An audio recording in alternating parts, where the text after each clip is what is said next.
Die Gefahr eines dritten Weltkriegs war noch nie so groß wie heute.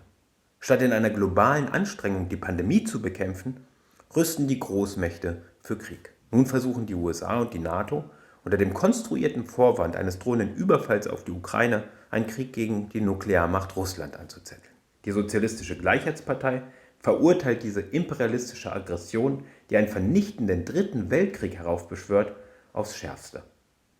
Man fragt sich, ob die Kriegstreiber in Politik und Medien, die unaufhörlich ein aggressiveres Vorgehen fordern, auch nur eine Sekunde über die Konsequenzen ihrer Pläne nachgedacht haben.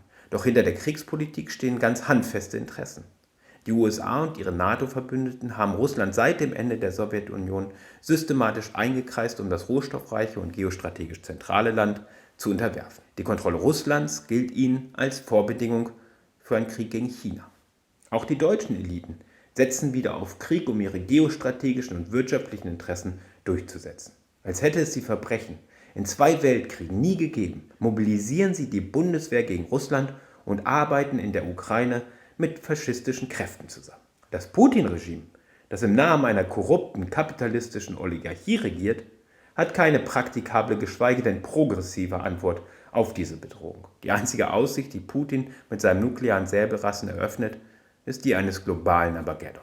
Doch die Bevölkerung ist gegen Krieg. Das gilt für die ukrainischen und russischen Arbeiter ebenso wie für die Deutschen. Die Erfahrungen zweier Weltkriege und des Holocaust haben sich tief ins Bewusstsein eingebrannt und niemand ist bereit, für die Kapitalinteressen wieder in den Krieg zu ziehen.